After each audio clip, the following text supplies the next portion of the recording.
ആചാര്യ TV Hindu ആചാരങ്ങളെയും അനുഷ്ഠാനങ്ങളെയും കുറിച്ച് കൂടുതൽ അറിയാൻ ഈ ചാനൽ സബ്സ്ക്രൈബ് ചെയ്യുക. എൻ്റെ ജ്യോതിഷ വിഷയത്തിലേക്ക് ഏവർക്കും സ്വാഗതം. ഞാൻ ഇന്ന് പറയാൻ വന്ന ഒരു ഹിന്ദു ആചാരപ്രകാരമായിട്ടുള്ള ഒരു ജ്യോതിഷ വിഷയമാണ് ഞാനിത് പറയുന്നത്. ഈ സമയത്ത് സന്ധ്യാവിളക്ക് കത്തിച്ചിരിക്കണം. ഏത് സമയത്ത്? ഞാൻ ഇനി പറയാൻ പോകുന്ന സമയത്ത്. ഈ സമയം സന്ധ്യാവിളക്ക് വെക്കേണ്ട ഒരു സമയമുണ്ട്. ആ സമയത്താണ് വെക്കേണ്ടത്. ആ സമയത്ത് സന്ധ്യാവിളക്ക് കത്തിച്ചിരിക്കണം. ഇത് പലരും പാലിക്കാതില്ലെന്ന് സത്യം. പലരും പല സമയത്താണ് നമ്മളുടെ ഹിന്ദു ആചാരപ്രകാരം ഓരോ കുടുംബത്തിലും സന്ധ്യാവിളക്ക് വെക്കുന്നതിനുള്ള ഒരു സമയമുണ്ട്. ആ സമയത്ത് വെക്കണം. പലരും അത് പാലിക്കുന്നില്ല. പലരും പല സമയങ്ങളിലാണ് അത് വെക്കുന്നത്. ചിലവർ നേരം ഇങ്ങനെ ഇരുട്ടി വരുമ്പോൾ അത് വെക്കും. ചിലവരെന്താ ചെയ്യണത്? ചിലവർ നേരം നല്ലപോലെ ഇരുട്ടിയതിന് ശേഷം വെക്കും. അപ്പം സന്ധ്യ ഇരുട്ടാകണേക്ക് മുമ്പ് തന്നെ സന്ധ്യ വിളക്ക് വെച്ചെന്ന് വരും ചിലവർ അത് കഴിയാൻ വരും. അപ്പം ശരിക്കും യഥാർത്ഥത്തിൽ എപ്പോഴാണ് സന്ധ്യാവിളക്ക് കത്തിക്കേണ്ടത്? സൂര്യൻ്റെ അസ്തമയ സമയത്തിന് ഒരു നാഴിക മുമ്പ് നമ്മുടെ സന്ധ്യാവിളക്ക് കത്തിച്ചിരിക്കണം. സൂര്യൻ്റെ അസ്തമയ സമയത്തിന്, ഇപ്പോൾ അസ്തമയം ഒരു ദിവസം കലണ്ടറിലും ഇതൊക്കെ ഉണ്ടല്ലോ, പഞ്ചാംഗത്തിലും കലണ്ടറിലും ഒക്കെ ഉണ്ട്. സൂര്യാസ്തമയം, സൂര്യ ഉദയം, ഇതൊക്കെ കൃത്യമായിട്ട് എൻ്റെ അകത്ത് എഴുതിയിട്ടുണ്ട്.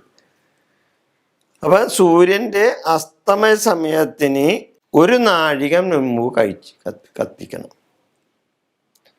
അപ്പം സൂര്യൻ്റെ അസ്തമയം ഒരു ദിവസം എന്നാണ്? ഏത് സമയത്താണ്? ആ സമയത്തിന് ഒരു 24 മിനിറ്റിന് മുമ്പ്. അതായത് ഒരു നാഴിക എന്ന് പറഞ്ഞു കഴിഞ്ഞാൽ 24 മിനിറ്റാണ്.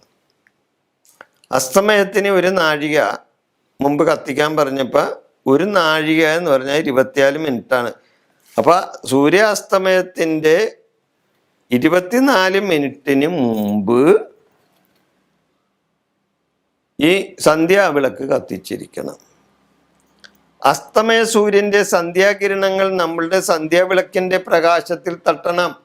അസ്തമയ സൂര്യൻ്റെ സന്ധ്യാകിരണങ്ങൾ, അതായത് സൂര്യൻ അസ്തമിക്കുന്ന ആ സൂര്യൻ്റെ കിരണങ്ങളുണ്ടല്ലോ, പ്രകാശം, അത് നമ്മുടെ സന്ധ്യാവിളക്കിൻ്റെ പ്രകാശത്തിൽ അത് വന്ന് തട്ടണം. അതാണ് സൂര്യൻ അസ്തമിക്കുന്നതിന് മുമ്പ് ഒരു നാഴികക്ക് മുമ്പ് നമ്മൾ വീട്ടിൽ വിളക്ക് കത്തിച്ചിരിക്കണം എന്ന് പറയുന്നത്.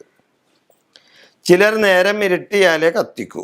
നേരത്തെ കത്തിച്ചാൽ ചിലർ കളിയാക്കും. സന്ധ്യാദീപം വീട്ടിൽ തെളിയിച്ചാൽ സാക്ഷാൽ ശ്രീദേവിയെ നമ്മുടെ വീട്ടിലേക്ക് ക്ഷണിക്കുന്നതിന് തുല്യമാണ്, അല്ലേ? സന്ധ്യാനേരത്ത് സന്ധ്യാദീപം തെളിയിക്കുന്നത് ശ്രീദേവിയെ മനസ്സിൽ ധ്യാനിച്ചുകൊണ്ട് ശ്രീദേവിയെ നമ്മുടെ വീട്ടിലേക്ക് ക്ഷണിക്കുന്നതിന് തുല്യമാണ് ഒരു വീട്ടിൽ സന്ധ്യാവിളക്ക് കത്തിക്കുന്നത്. സന്ധ്യാവിളക്ക് കത്തിക്കാത്ത വീട്ടിൽ മൂദേവി കൂടിയിരിക്കും. ഒരു സന്ധ്യാവിളക്ക് വെക്കാത്തൊരു വീടാണെങ്കിൽ അവിടെ മൂദേവി ആയിരിക്കും കയറിയിരിക്കുന്നത്. ശ്രീദേവി കയറിയിരിക്കില്ല. മൂദേവി വന്ന് കയറിയിരിക്കും. മൂദേവി കയറിയിരുന്ന ആ കുടുംബത്തിൻ്റെ ദുരിതമാണ്. കുടുംബത്തിൽ ശല്യങ്ങളും പ്രശ്നങ്ങളും കുടുംബ ദോഷങ്ങളും ഒക്കെ ഉണ്ടായിന്ന് വരും. സന്ധ്യാവിളക്ക് കത്തിക്കുന്ന വീട്ടിൽ മൂദേവി ഇരിക്കില്ല. ഇത് പുറത്തേക്ക് പോകും. സാക്ഷാൽ ജഗദീശ്വരി വീട്ടിൽ കയറി വരും. വീട്ടിൽ ഐശ്വര്യം വരും, കുടുംബ സമാധാനം ഉണ്ടാവും. സന്ധ്യാവിളക്ക് കത്തിക്കുന്ന വീട്ടിൽ മൂദേവി കടന്നു വരില്ല. അല്ലെങ്കിൽ മൂദേവി ഉണ്ടെങ്കിൽ സന്ധ്യാവിളക്ക് കത്തിക്കുന്നതോടുകൂടി മൂദേവി ഇറങ്ങി പുറത്തോട്ട് പോകും. അപ്പോൾ സാക്ഷാൽ ജഗദീശ്വരി നമ്മുടെ വീട്ടിലേക്ക് കയറി വരും. വീട്ടിൽ ഐശ്വര്യം വരും, കുടുംബ സമാധാനം ഉണ്ടാവും. കുടുംബത്തിൽ കുടുംബ സമാധാനം ഉണ്ടാവും. അപ്പോൾ സന്ധ്യാസമയത്ത് സന്ധ്യാവിളക്ക് കത്തിക്കേണ്ട ഒരു സമയമുണ്ട്. ആ സമയത്ത് നമ്മൾ സന്ധ്യാവിളക്ക് കത്തിക്കണം. അങ്ങനെ കത്തിച്ചാൽ മാത്രമേ ആ സന്ധ്യാവിളക്കിൽ അസ്തമയ സൂര്യൻ്റെ കിരണങ്ങൾ സന്ധ്യാവിളക്കിലെ പ്രകാശത്തിൽ തട്ടുമ്പോൾ നമ്മളുടെ സന്ധ്യാവിളക്കിന് ഒരു ഐശ്വര്യം വന്നു ചേരും. ജ്യോതിഷ സംബന്ധമായ മറ്റെല്ലാ കാര്യങ്ങൾക്കും നിങ്ങൾക്ക് എന്നെ വിളിക്കാം. ഈ വിഷയം ഞാനിവിടെ അവസാനിപ്പിക്കുന്നു. നന്ദി, നമസ്കാരം.